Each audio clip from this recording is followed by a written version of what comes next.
hice en palomita, llegué a peinarla y bueno, creo que Neri no pudo llegar, ¿no? Paulo River 0, Rinaldi.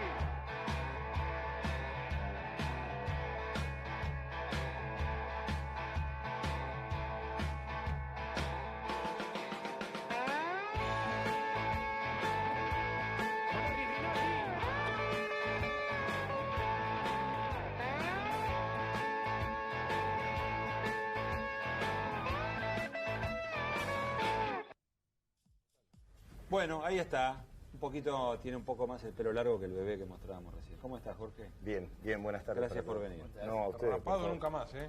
No, Allá no. por el 82 y nunca más. Rapado fue un año solo, Un año solo. en el año 82. Bueno, ¿Te gusta el bueno. pelo largo, Jorge?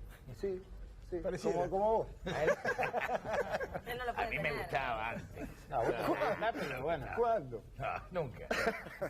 Bueno, La barba Luciana- me gusta. Luciana decía que tenía mucho material, ¿no? Hay mucho material para compartir. Primero porque fue un gran jugador. Jugó en Boca, jugó en River, héroe en el San Lorenzo que logró el ascenso después de un año magro. Acá muchos hinchas de San Lorenzo se pusieron contentos cuando lo vieron llegar porque les trae muchos recuerdos. Pero además una personalidad muy particular. Eso dicen ex compañeros de él.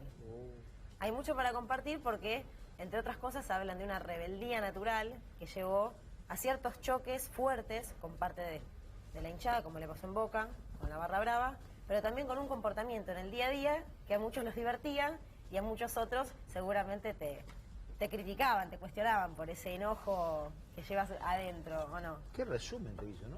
La pegó en todo. No te metió los La años. pegó en todo, la verdad que sí. Sí, lo que pasa es que, bueno, eso de la rebeldía natural siempre lo tuve. Ya de chiquito, yo le contaba fuera de cámara un par de anécdotas que no es que empezó a aparecer la rebeldía cuando empecé a ser conocido o empecé a jugar al fútbol. Y mi manejo era no callarme la boca cuando creía que podía opinar una cosa totalmente diferente. ¿Y hoy en qué no te callas la boca? Hoy. Hoy- El último acto de rebeldía que has tenido.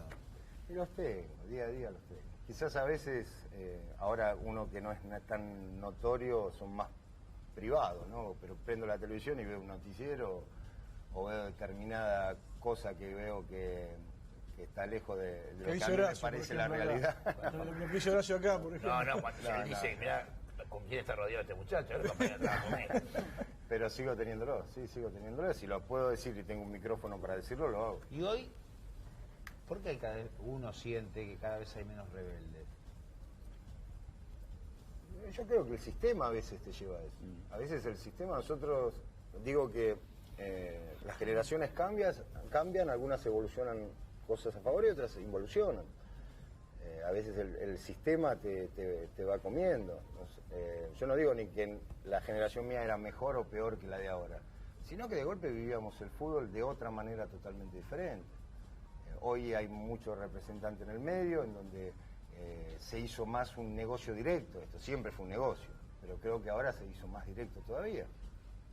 Entonces creo que el jugador es más pensante en el sentido de que no es solamente jugar al fútbol, sino también empiezan a privar los negocios de Lo su distrae toda respectivo una cosa de representante. alrededor que Sí. lo saca un poco de lo que tenía antes, que era dedicarse más al fútbol.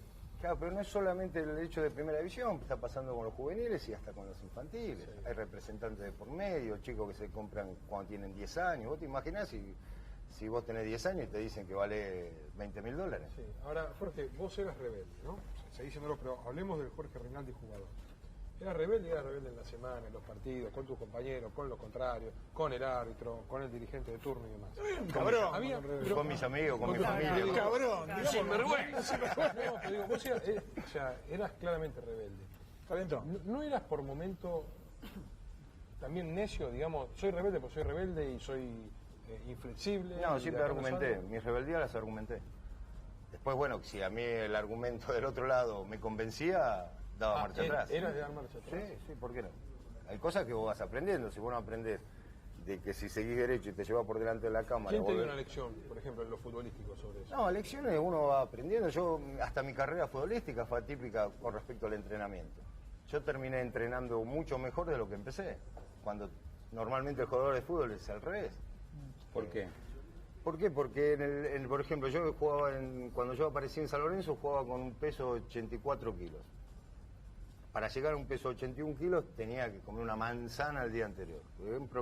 Muy proclive a engordar. Y terminé jugando con 76, 77 kilos.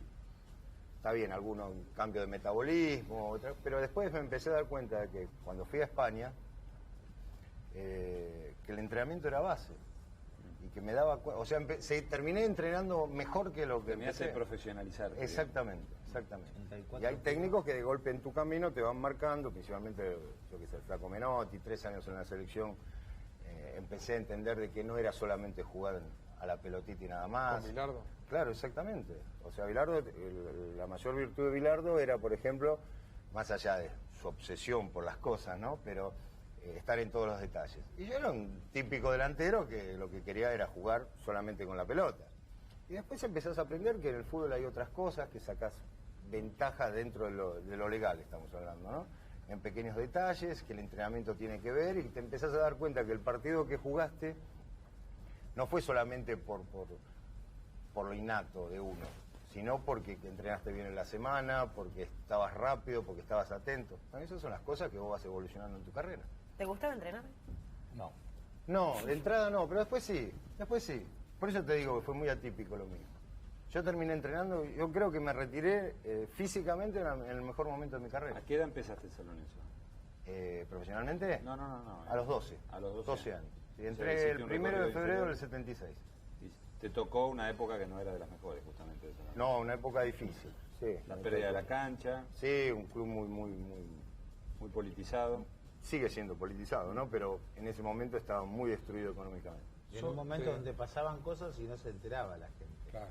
Es verdad, ¿no? Porque por ahí hoy, ante la primera escaramuza, toma estado público y yo no sé, pero me parece que eso actúa como presión y en defensa del que está perjudicado en ese momento. Sí, eso sin duda. Por eso yo siempre decía de las diferencias de jugar en determinados equipos. Si uno tiene problemas jugando en Boca, en River, en San Lorenzo, es muy diferente a tener problemas con todo respeto me merece, en Flandria, en Atlanta. Porque vos llegás a estos clubes que nombré en primera instancia, y vos llegás y hay periodistas, gente, siempre un poco lo que decís vos. Los otros nada, te la tenés que bancar solito. Perdón, quiero decir una pequeña cosita. Fuera de cámara me la nombró Platense. No sé, nombró a Atlanta y a Flandria. acá. Te digo, Y fuera de Platense, cámara lo te mismo. tuvo mucho respeto, entonces acá, Generaste un desconociendo a mi quilombo No, ella, con yo no. Atlanta. ¿Qué tiene? Que no es lo mismo San Lorenzo que Platense. Está bien. Está muy bien. ¿Usted quiere ir a la primera parte, señorita? Dale, a los comienzos, Bueno, donde dale. se convirtió en héroe, en ese recordado San Lorenzo que salió campeón de la B.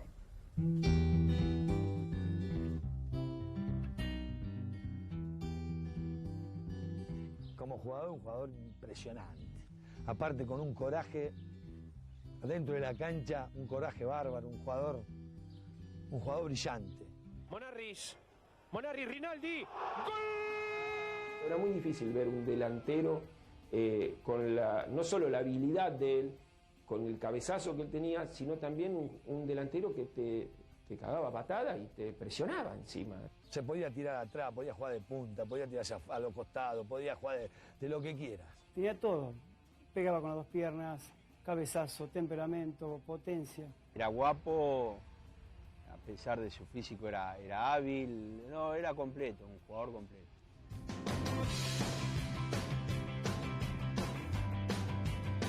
Una vez lo llevé a jugar a un partido que jugábamos en el colegio y viste cuando vos dividís dos equipos y bueno, sobra el hermano de Osvaldo. Yo le dije, no, que juegue para nosotros, sí, total, no pasa nada. Y así, con cara de calladito, agarró y les embocó 3 goles al lado del arco que mis amigos después lo elegían primero.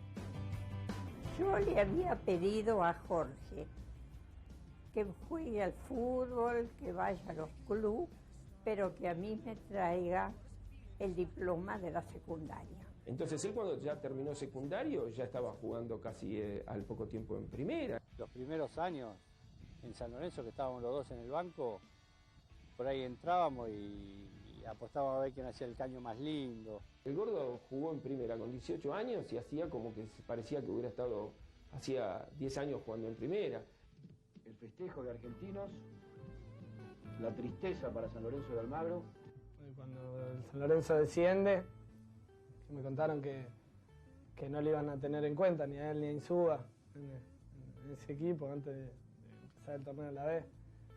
Y nada, o sea, se quedó en el club, estaba por pasar a Preto, se quedó en el club, luchó y bueno, terminaron siendo los dos las figuras, tanto Insúa como mi papá, eso es muy lindo. Cuando yo llegué a San Lorenzo, prácticamente no jugaba Rinaldi. Y me parecía ver un chico que jugaba bien.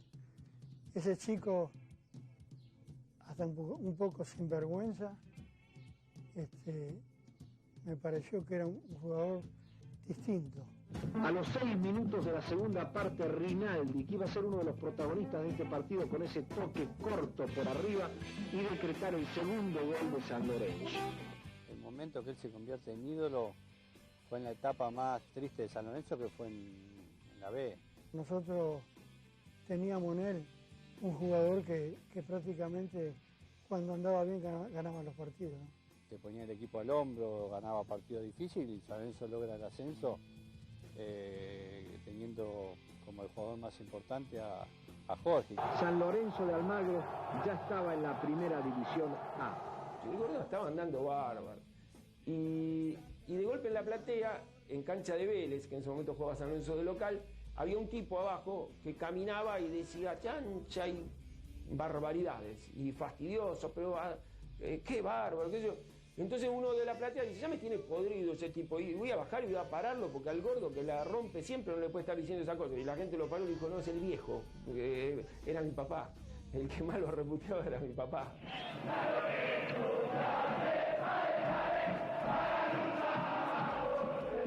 Íbamos a salir campeón antes de lo que la gente esperaba. Ver los videos, la gente es impresionante, todos los estadios llenos, no se podía creer, en la B, eso es muy lindo, o sea, que mi papá haya sido protagonista de eso, es hermoso.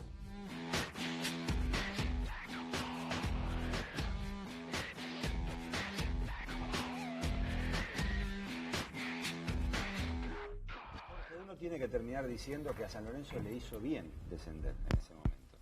En un aspecto, digo, en el aspecto de unificar a la hinchada, de el apoyo popular impresionante que tuvo.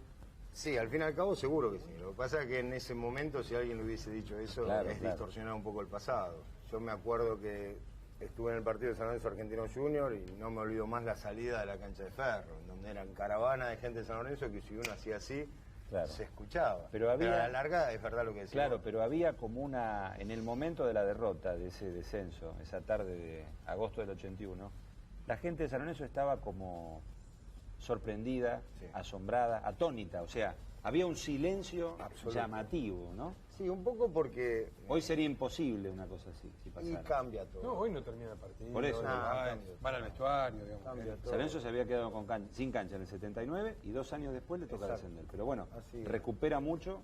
Sí, un poco era, no solo por el hecho de que era el primer grande que descendía, sino por cómo fue, porque con el empate con Argentino Junior se salvaba.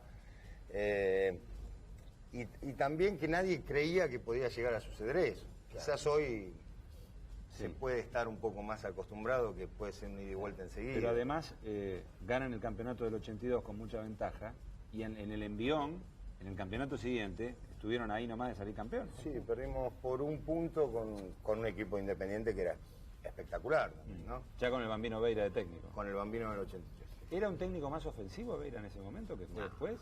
No, era el mismo. Nosotros lo transformamos en ofensivo por las características y cualidades y atacábamos todo. Claro, tenía mucho delantero. Recién lo veías a Judica y decía que te habías agarrado trompada con Judica. Bueno, creo que es un ejemplo para mí de vida, porque uno de los mejores técnicos que tuve en mi vida. Menos mal. Sí, por eso yo me peleaba. Con mi viejo también me he peleado. ¿A Piña con tu viejo? Piña no, y con él tampoco. No, en entretiempo un partido con los Andes donde ya Gimnasia estaba soplando fuerte de atrás y íbamos 1-1 y yo estaba jugando lesionado con una molestia, tenía como un desgarro celular, tenía toda la pierna con un hematoma y hacía mucho esfuerzo por afuera y entró el entretiempo y estábamos todos muy nerviosos, íbamos 1-1 y no sé, no me acuerdo qué fue que dijo, yo le discutí y bueno, hagamos y terminamos discutiendo. Y los separaron. ¿Te sacó para el segundo tiempo, no? Sí, porque yo estaba lesionado, igual me hubiese sacado. Conociéndolo a José me hubiese sacado igual. Pero lo gracioso fue, al otro día yo no entrenaba, o el lunes ya no podía entrenar porque tenía la pierna muy mal. Me fui directamente a un consultorio que me tenía que tratar. El Negrito Mendoza me estaba esperando. Y entro así, estaba sentado José. Y yo dije, oye, ahora me tengo que agarrar la trompa. Y no, al revés. Me vino a cuidar como un hijo. O sea, fue un momento que se dio en un ataque, digamos, de nervios, entre comillas, pero la verdad que el tipo fue un ejemplo todo. Tengo un gran recuerdo por eso. ¿Y con el Bambino qué relación tuviste? Con el Bambino es la relación que tenemos todos. Nada. A ver, ¿cómo te puedo decir?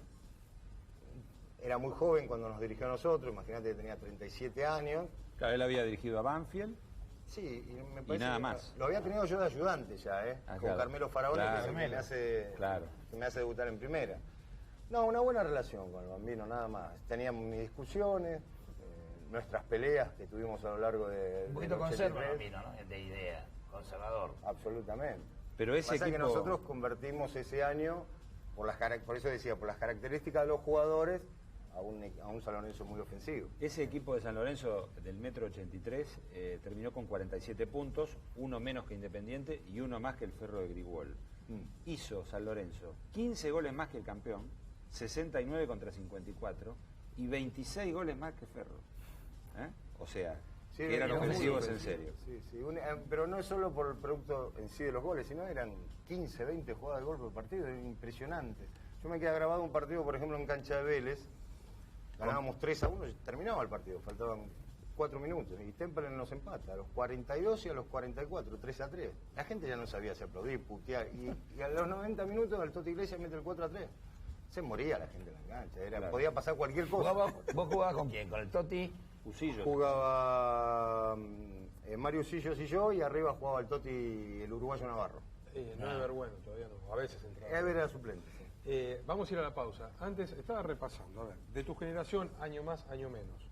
Vos en San Lorenzo, Borghi en Argentinos Juniors, llega Francesco Lea River, todos 9 que uno puede decir cracks. 9 que con talento, con técnica. El Beto Marci con Ferro. El Beto Marci con Ferro. Me estás comparando con unos monstruos impresionantes. Bueno, la verdad no fuiste agradecido. A ver, no fuiste uno. Bueno, yo soy un admirador de todos los que nombraste. Está bien, si les preguntamos a ellos seguramente van a decir lo mismo de vos y está bien que así pienses. Lo que digo es, hoy no hay más 9 así. Hoy los 9 tienen que ser goleadores, tanques, grandotes. También nos criticaban por eso en ese momento. Yo contaba una anécdota de que no me gustaba jugar con el número 9. Porque vos te acordás, Horacio, o Alejandro, vos te acordás que cuando vos jugabas con la 9 tenías que ser el goleador. Yo odiaba jugar con la 9. Como a mí me gustaba tirarme atrás a jugar, me gustaba jugar con la 10. Y cada vez que jugaba con la 10 era un desastre. Tenía que volver a la 9. Y era un poco escaparle un poco lo que decís vos. También nos exigían, Vos acordate también que de esa época se venía de Morete, Curioni, tipos de área, goleadores. Pero bueno, nosotros jugábamos como nos gustaba y creo que lo que nombraste, la media era tirarse atrás para jugar. Llegó a jugar de libro, así que después lo puede contar después de la pausa. Después de la pausa.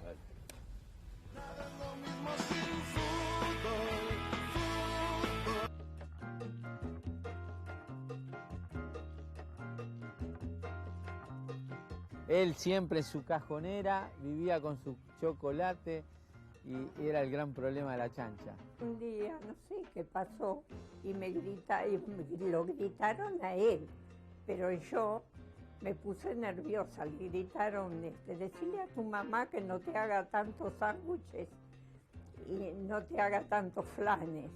Ah, el flan con huevo, que hacía mi mamá, casero. Y él siempre estuvo con algún kilo de más, pero igualmente era potente, tenía una facilidad para correr y para jugar, ¿no? De España, pobre, era que tenía que adelgazar, porque había sobrepeso. Y yo era el que cocinaba, no cocinaba.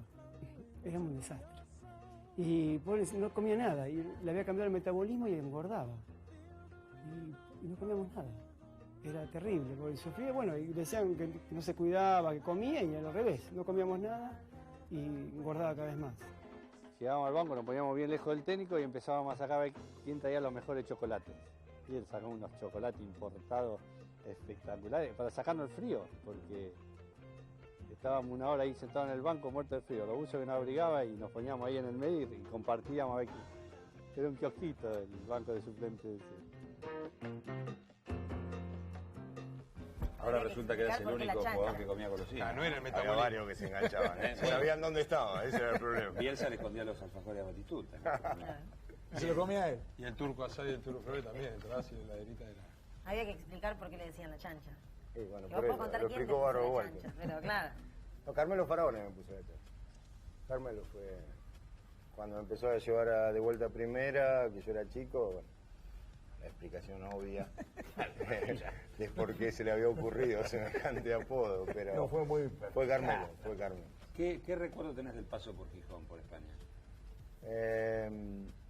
Una muy buena amistad con Enzo Ferrero, que se portó muy bien él, el cuñado en su momento. Quizás uno aprende determinadas cosas en cuanto a que fui a un equipo que era el único extranjero y sabía que iba a un equipo donde había un técnico que se llamaba Novoa, que odiaba a los extranjeros, porque ya me lo había dicho Enzo Ferrero, pero era un club para quedarse, una ciudad muy linda, una gente maravillosa y bueno, y un apoyo incondicional de Enzo Ferrero que estuvo al lado mío todo el tiempo. ¿Y de dónde fue que te fugaste con el Negro Rivero? De Turquía. El de ¿cómo se llamaba? Vencer Iligi. Sí. Juventud Unida se llama, así que no. Pero, sí, Turquía ahí le contaba, eso fue un apresuramiento, una época donde yo estaba en River, cuando estaba muy cómodo, estaba de técnico Mostaza. Es más, me hacía jugar de 8 y todo.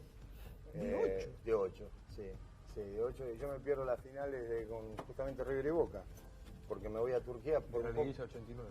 Exacto, por desesperarme por el tema de los saqueos. Empecé a asustar con el tema de los saqueos, aparecieron estos turcos, pusieron una plata y en ese momento yo estaba casado y bueno, vámonos, siempre hay un lugar lindo donde vivir, donde sea, que yo qué sé, y bueno, y me fui. Socialmente no tenía grandes problemas porque vivía en Ankara y en zona de embajadas y con gente muy amiga, secretario de la embajada chilena que nos acompañaba permanentemente. O sea, socialmente no había problema. El problema lo tenía en el club, unas costumbres totalmente diferentes, un malcriado yo porque siempre había estado en equipo grande e iba a un equipo donde ascendí y descendía todos los años y que encima en un campeonato de 18 descendían 5. Entonces, no era lo que uno había supuesto de que iba a pasar. Pero bueno, me aguanté un año y después nos vinimos Hay con algo para Claudio ver de esa Zacarías. experiencia. Claudio Zacarías Con Claudio, va a contar bien la historia de Turquía. Es para hacer un libro. ¿Va? Cuenta minuciosamente el día que terminaron presos y por qué terminaron presos. Eso es medianoche. te vieron Pero la sí que tabla. lo cuenta tan bien, claro, lo cuenta tan bien que vale la pena A ver. sentarse y escucharlo. A ver. Nos íbamos al descenso, entonces él no jugaba. Entonces yo hablé con el presidente y le dije, tiene que jugar Rinaldi. Si no juega Rinaldi no vamos al descenso. Y como allá era nieve todo el día, a los botines, los tapones de aluminio se les sacaba, eran como clavos. Entonces en una jugada dividida le meten un planchazo a la chancha y lo cortan todo, pero de punta a punta. Entonces yo me acerco y le digo, ¿qué pasó, chancha? ¿Qué pasó, chancha? ¿Quién fue? Decime quién fue. Lo único que me interesa es saber quién fue. Pará, ¿qué te pasó? ¿Quién fue, Claudio? ¿Quién fue? El 6, le digo. Después lo rompemos todo, le digo. Pero pará que sale sangre, salía sangre de la pierna. Pero no, ¿quién fue? ¿Estás seguro? Sí, fue el 6, le digo, chancha. Bueno, ahora lo rompemos todo, chancha. No, está bien. Sale de la cancha, entra. Lo va a marcar el 6. Le da un codazo en los dientes, pero creo que le rompió todos los dientes. Entonces el tipo en el piso, agarrándose la boca, le salía sangre y la chancha se le acerca y le dice, agarrá los dientes. Esta es una de las cosas que sucedía en Turquía. Y la otra que lo Mentira, contaba. ¿Pero te puso amarilla el árbitro? No, nada. No, te mataban ahí. Me habían dado... es verdad lo que decía Claudio en cuanto a...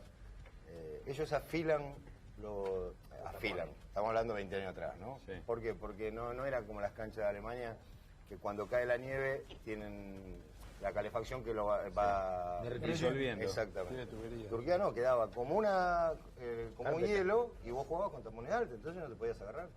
Entonces cuando te agarraba con esos tapones, me agarró y era 10 puntos. Yo miré así porque ahí en ese momento en Turquía no era como acá que viene el doctor, no había nadie. Bajé la media, vi que sangraba, me levanté la media y seguí.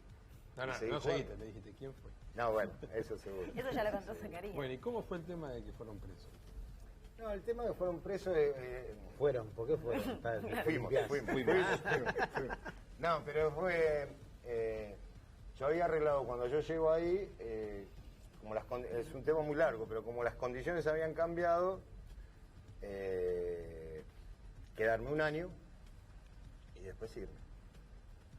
O sea, que me paguen, yo largaba el fútbol, no importaba, yo me iba de ahí porque ya no aguantaba más. No, pero no por una cuestión de capricho, sino por una cuestión de que no habían cumplido las formas de vida de cada uno.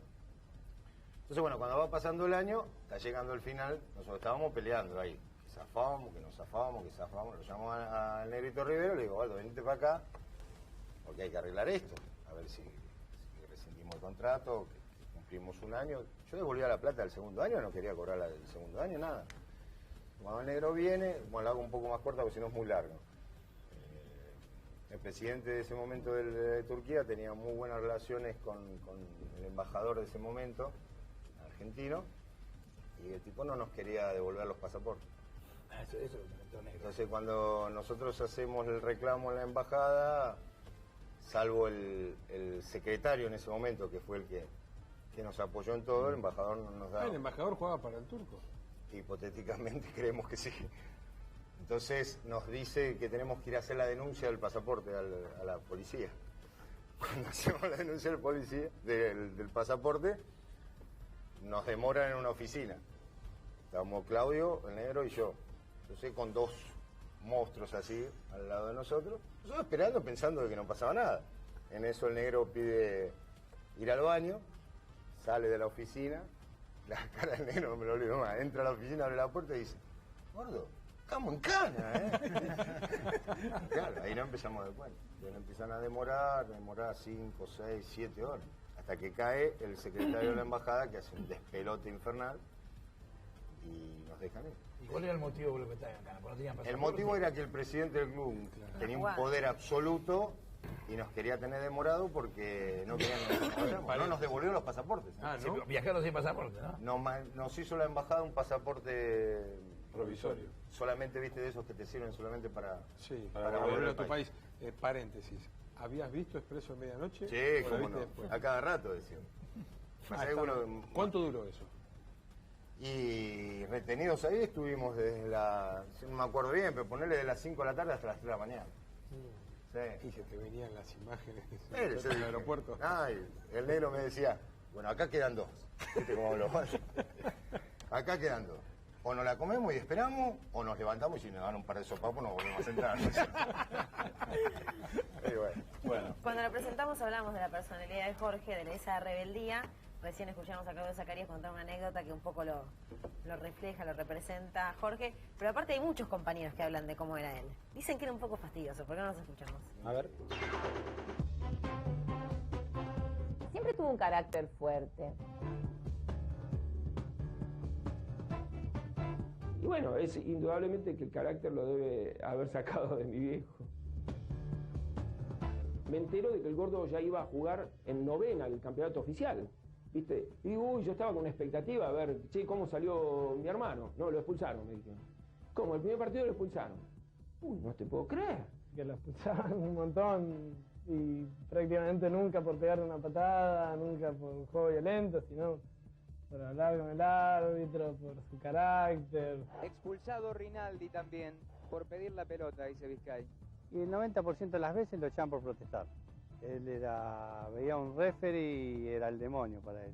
Y era irse de pico, muchas veces le gustaba hablar, le gustaba pedir, le gustaba pedir full, esto. Le quitó Cristofanelli, Vázquez. La infracción de Jorge Rinaldi es roja para Rinaldi. Cuando jugaba y veíamos que podría ser, apagaba la radio yo. Y esperaba un ratito y la prendía. Y seguro que lo habían expulsado. También creo que se creó un mito con respecto a estas cosas de los enojos de Jorge en la cancha, cosas que yo veo ahora que son peores. Pero después él mismo se reía de sus propios enojos, es decir, era una característica ya de él. Pide ayuda, Tapia, toque al medio, Rinaldi va, falta. En lo deportivo, a todo lo que fuéramos a jugar, sea tenis, ping-pong, billar, pool, no termina nunca el partido si él no ganaba. Me ha revoleado bolas de billar, pelota de ping-pong, a mi mamá le ha tirado las cartas en la cara, nos peleamos cada rato. En el tenis, a los 5 minutos se va porque una pelota picó adentro y él decía que era afuera, y así. Era muy gracioso verlo llegar a la mañana a los entrenamientos, porque la carita siempre de mucho fastidio. Él llegaba al vestuario y había un sol, uy, hoy sol, decía. Había lluvia, hoy lluvia, hoy nublado, a él no le caía nada bien. El gordo Rinaldi es el tipo más fastidioso que vi en mi vida, el más quejón, es un pitufo gruñón era. Era todo en contra, me parecía Calabro, parecía. Quería estar todo el día, si podía estar sentado y tirado abajo de un árbol fumando y leyendo una revista y esas cosas, ¿viste? Que le gustaba estar solo. Y a veces cuando vos estabas caído y veías que la chancha se te tiraba al suelo, que la robaba, que iba otra vez, se la quitaban y volvía a tirarse a los pies, es como que te levantaba el equipo. No se callaba nunca, era un tipo muy frontal. Y por eso tuvo por ahí algunas agarradas en los diferentes clubes que tuvo, ¿no? Le molestaba muchas cosas externas, digamos, a lo que se vivía en el fútbol. Él se fastidiaba, imagínate, ya era fastidioso, y todo lo que había alrededor, que era, digamos, no era claro y transparente, a él ya le molestaba. Se cansó, él es muy especial, tiene un carácter especial, y cuando dijo basta, no hubo manera de volver atrás. Pocas veces vi un tipo tan fastidioso como Rinaldi, pero buen tipo, muy buena gente, muy buen corazón. Nadie lo cambió, nada lo cambió. Sigo siendo igual, de chiquitito que nos conocemos, y sigue siendo igual. Y es una de las pocas personas que puede caminar mirándote a la cara y en este ambiente que no es fácil.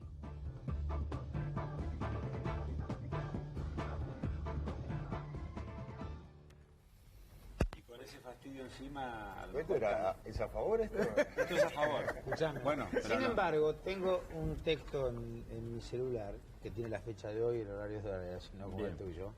Bien, dice, atrasado. preguntarle la relación con nosotros es un fenómeno, un grande. Tira para adelante como loco. Esto lo dice un jugador de la primera de San Lorenzo. Bueno, lo que pasa es que yo digo siempre lo mismo, ¿no? Mi posición ahora es totalmente diferente que mis vivencias en cuando era jugador. ¿Cuál es tu función ahora? Mi función ahora de lleno, o sea, durante todos los años estuve como un supervisor general de todo. Primero en primera, abocado directamente en primera, y después me fui a trabajar a juveniles en ese momento estaba Gabriel Rodríguez. Ahora quedo más abocado a la reserva porque, bueno, vino Alberto Fanesi como coordinador general y trato de ser, o es mejor dicho, el intento de ser el nexo entre el técnico de la primera división y el coordinador de inferiores. Miguel Russo me ha abierto no solo las puertas a mí, olvídate de mi relación con Miguel, sino por el hecho de le abrió las puertas a los chicos. Está permanentemente empapado de todos los juveniles en reserva y la idea es, sin que suene a demagogia, nutrir a la primera división de juveniles. Y eso ha beneficiado mucho a San Lorenzo en este momento. Y con respecto a los jugadores, yo trato de mantener mi lugar.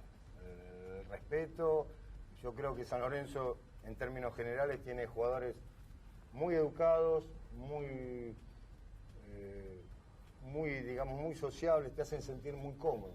Yo en eso trato siempre de mantener un bajo perfil y no estar en donde no tengo que estar, y ellos te invitan a estar con el saludo permanente a la mañana, en pararse, no hay grandes secretos digamos, de divos, entre comillas, como jugadores de primera división. Debe ser un lugar incómodo porque a veces cuando hay alguien con tu función, enseguida puede quedar como alguien que se quiere quedar con el puesto D, con alguien que se quiere meter en Sí, me sucedió en los primeros 4 años, pero como yo no soy técnico, así que se queden tranquilos. Claro.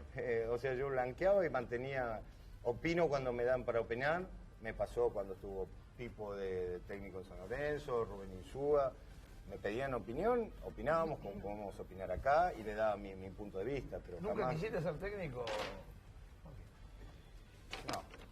No, ni lo quiero ser ahora tampoco. A ver, tengo una forma muy... Primero tengo que tratar de, por lo menos, bajar los decibeles a este sistema loco que nos está volviendo locos a todos nosotros. Pero no me interesa. Lo que más me interesó lo hice, que vos lo sabés bien qué es.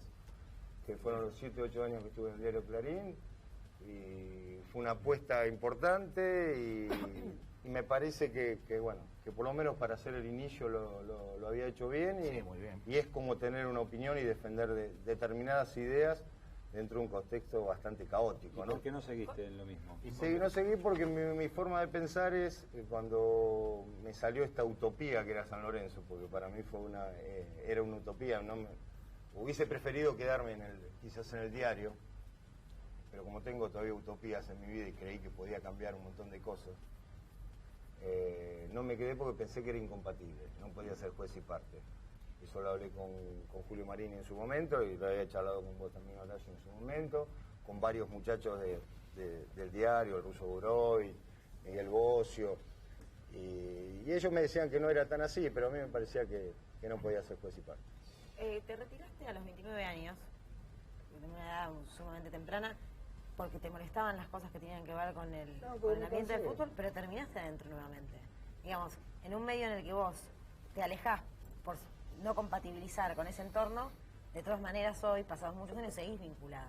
Sí, yo me cansé de jugar, no me sentía ni feliz ni alegre cada vez que tenía que salir a una cancha. Lo que pasa es que los que estamos en tantos años en nuestra forma de vida, no es nuestra única forma de vida. Claro, no debería ser. Pero hay mucho de pasión y de vocación ahí. Claro. La gente de Metano te regala un par de lentes que van adentro de esta bolsa. Muchísimas gracias. De Estados Pueblo hay un voucher para que puedas ir a buscar una prenda en el momento que quieras. Y hay un cuchillo y un trinche para hacer asados que te ofrece la gente de Trento, que es la marca elegida por los mejores chefs. Jorge, la pelota va a venir después del corte. Porque vamos a hablar un poquito también de otra parte de tu carrera. Exacto. De Boca, de España. Falta Boca, Falta River, falta Boca. falta River, falta España, falta mucho. Y también selección argentina, que algo para contar vas a tener. Después de la pausa.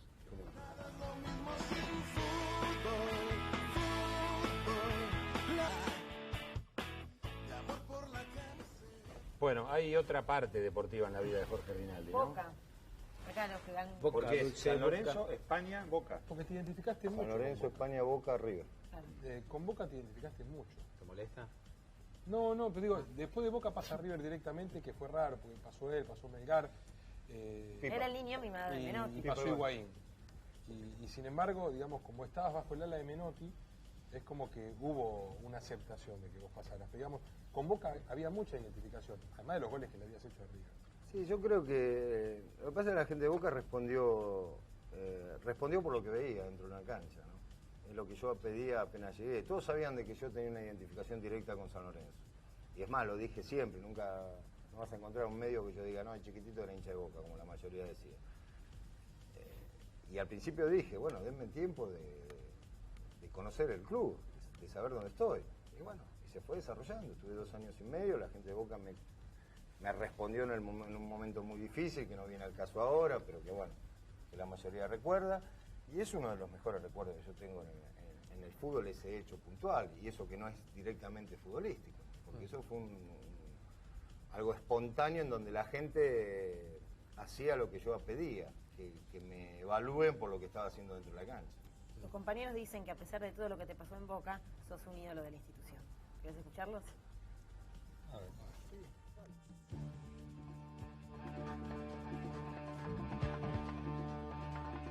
En España tuvo la mala suerte de no coincidir con un técnico que quisiera a los argentinos.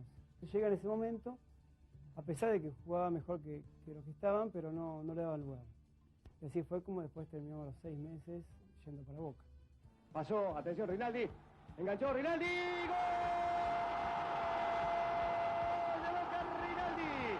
Al principio le costó adaptarse, pero después, bueno, con la llegada del Flaco Menotti, donde creo que todos fuimos favorecidos, inclusive él también, creo que formamos una linda delantera, ¿no? Con Comita y él jugando de nuevo. ¿Cambió Rinaldi con la llegada de Menotti? No, cambió no. Lo que pasa es que bueno, César me da libertad para jugar en toda la cancha y bueno, y por ahora lo estoy intentando.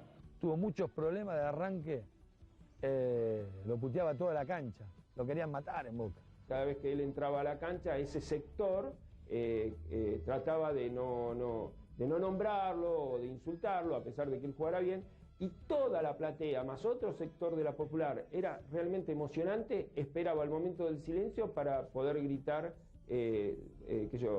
los goles de la chancha que ya van a venir. Y sin embargo, a fuerza de jugar, de hacer goles importantes y todo, se ganó la gente, que eso es dificilísimo. Solamente los grandes pueden conseguir eso. Melgar, Tapia. Melgar pasó, Tapia pasó. Para Rinaldi, remate. ¡Gol de Boca!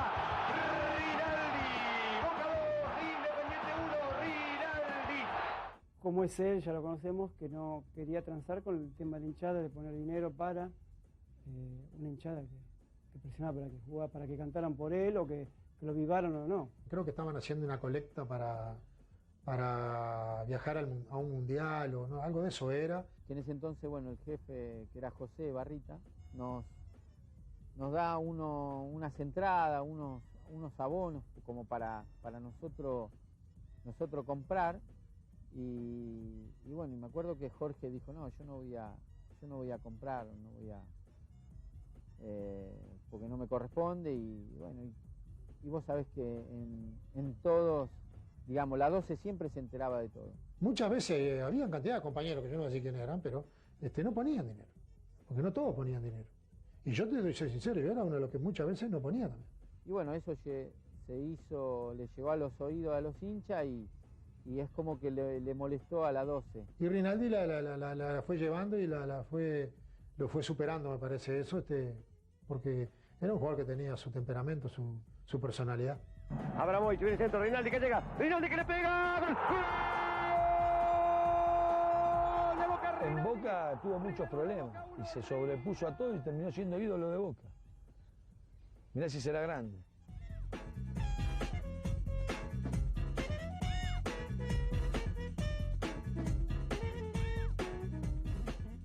Momentos de otro fútbol y de otros arbitrajes también, ¿no? Distintos. Sí, totalmente. Nos acordamos bien de ese partido de River y Boca. La polémica que no terminó nunca. Lo que Donde hubiera sido jugadores hoy, de River y de Boca con la televisión, al árbitro, ¿no? le podían decir cualquier cosa. Lo ha contado Patricio Hernández cuando trabajaba con nosotros. Que jugadores de River y Boca al árbitro le podían decir cualquier cosa que para que te echaran. No, era muy difícil. Pero mismo los árbitros te decían, estaba La Molina, Calabria, te insultaban bien, como vos podías, no era que vos te ofendías porque venía y te decía, che, bueno, en otras palabras, ¿no? Pero no me empecés a joder de entrada. Era un diálogo un poco, creo, diferente, ¿viste? Más allá de que, bueno, después vos te desboques y pueda suceder cualquier cosa. Lo que pasa es que vos te estás acordando de los últimos 20 minutos, ya te dije recién, durante 70 minutos le habíamos dado un baile bárbaro. 3 offside y una mano. Y el gol que se come Alfredo que definía el campeonato. Ahora, ¿cómo hacían para jugar juntos vos? Alfredo y Comas, recién hablábamos, 3 ¿no? goleadores. Nunca una asistencia. Recién encontramos la única asistencia que hubo, la encontramos recién. Siempre que entraba. No, pero era como un cuadrado. Jugaban Comita hacia Alfredo arriba y jugábamos el Chino Tapia más por derecha, así sea zurdo, y yo por izquierda. Después atrás jugaba Fabián Carrizo y Melgar. Ah, no, Melgar. Las víctimas. Entonces, las víctimas. Claro, absolutamente. Que una parte te insultara, que una parte se quedara callado. ¿Te gustó el enfrentamiento? Porque a veces, viste que vos por ahí decís, no, la verdad que era un momento de porquería. No, fue difícil. Era difícil salir a una cancha de Boca y que en ese momento era muy típico de que iban cantando número por número. El 1 era el Loco Gatti, dale loco, el 2 era Pipa, dale Pipa. El 8 era Melgar, y boliviano, boliviano. Y el 9 venía yo y empezaban, Rinaldi, hijo de entrada. Pero era de ese sector, un poco por lo que dijeron recién, Alfredo y todo. Y cuando yo cuento el mejor momento es un partido con Platense. Partido con Platense que nosotros veníamos ganando bien, le dirigía a Babington Platense. Y veníamos ganando 2-0, estaba jugando un primer tiempo bárbaro y faltando 3-4 minutos para terminar el partido, el primer tiempo, erro un pase y ahí me empiezan a insultar. Y cuando me empiezan a insultar de ahí, digamos, de la barra, espontáneamente, ese chico que habla, Walter Serra, estaba en la cancha. Y la verdad se me empezó a caer las lágrimas, porque espontáneamente la gente de Boca empieza a gritar Rinaldi Corazón. Esto está todo en un gráfico que es uno de los pocos que tengo guardado. Sí, sí.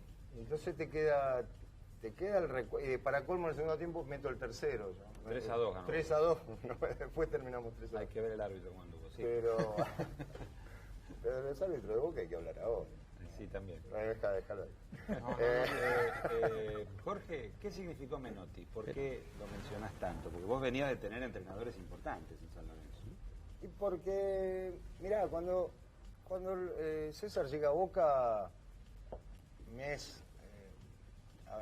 era una cuestión, no de amor-odio, pero sí, yo había estado en el fútbol, en el juvenil, y mismo había quedado fuera del Mundial, por medio del Flaco Menotti. ¿El Mundial de Australia, el juvenil? El Mundial de Australia. Sí. Había ido todo el sudamericano y habíamos quedado fuera el negro Espíndola, Oscar Ruggeri y yo. Cuando viene el Flaco a Boca, yo quería que venga. Primera declaración del Flaco Menotti, un 29 de diciembre, a Boca le falta un 9. Y yo, bueno.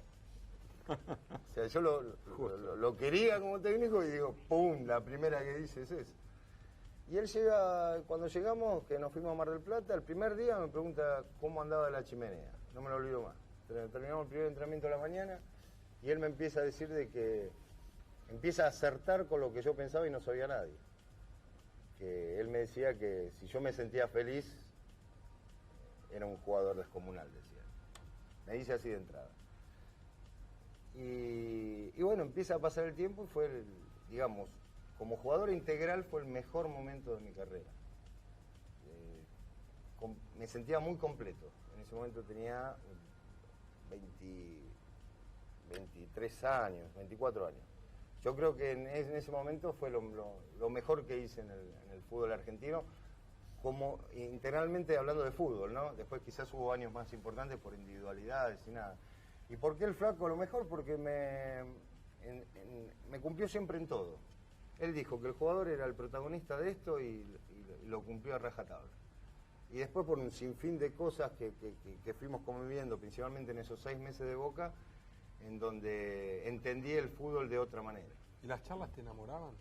¿Tiene eso el discurso? Sí, el Flaco hoy está acá y a cualquiera de nosotros nos habla 10, 15 minutos y creemos que estamos para jugar el domingo. Pero lo bueno es que te utiliza argumentos verdaderos, no te engaña. O sea, te está diciendo una cosa que quizás vos mismo no te das cuenta. No es que hay otros técnicos que te dicen, no, vos sos el mejor del mundo, y después jugás mal el domingo y el lunes te sacan del equipo. Yo tengo un ejemplo de Menotti clarísimo. Un día vamos a jugar con Talleres de Córdoba, un domingo. Nosotros estábamos jugando el campeonato. Comas no había venido a entrenar, la hago más rápida, ¿no? No había venido a entrenar un jueves. Comas para nosotros era vital, importantísimo. Entonces causó gracia porque viene Comas, le viene a explicar a César por qué no había venido. César le dice, no me explique, que se tranquilo, explíqueselo a sus compañeros en la mitad de la cancha, con Mita explicando, y todos nos reíamos. Lo inexplicable. Exactamente. Y el Flaco de golpe termina el entrenamiento, lo abraza así. Nosotros jugamos domingo con Talleres de Córdoba y creo que el miércoles no sé si con San Lorenzo, había fecha. Y lo agarra así y dice, bueno, ya está, todo aclarado, Jorge está con nosotros, ahora va a entrenar bien, viernes, sábado, domingo. Y nosotros nos quedamos mirando y lo sacó. Lo jugó. Jugó el Tutator, ganamos 3-1. Entonces no era solamente lo que decía de los titulares. Respetaba que si uno no cumplía, iba a la cancha. Y respondían. Y algo tiene que tener. Claro. O sea que esto de Simeone con Ortega no es algo nuevo en el fútbol. No digo que sea... Pasa que hay que ver cómo se maneja cada uno. Son generaciones diferentes, ¿eh? Hay técnicos que en ese momento dependían mucho de nosotros porque nosotros mismos resolvíamos problemas en la cancha. Porque como dije al principio, hay fútbol, hay cosas para bien y cosas para mal. Los jugadores se hicieron muy obedientes ahora, ¿no? Yo creo que sí. Son demasiado obedientes y entonces... Sigue existiendo algún que otro desobediente, pero son ¿no? un poquito. Pero antes creo que era más marcado. Era más marcado y que no dependíamos tanto de los técnicos. Tal vez así que hay muchos técnicos que en ese momento hicieron cosas importantes que verdaderamente, más allá de la vejez, no pueden funcionar. En la salida de Ramón Díaz sufriste mucho, digo, estar en un rol como el que tenés, digo, en la salida, digo, de la manera que explotaron los jugadores diciendo, muchachos, no somos los malos de la película, acá también hay alguien que no se ha portado bien con nosotros. Yo creo que hay que decirlo siempre en todo momento. ¿Esto me lo preguntás como jugador o como secretario? No, ¿cómo te tocó vivirlo? Lo que pasa es que yo no estaba en ese momento en primera división. Bueno. Pero si me preguntás como jugador, sí. Yo defiendo al jugador de fútbol. Pero el jugador de fútbol se tiene que defender diciendo las cosas en todo momento.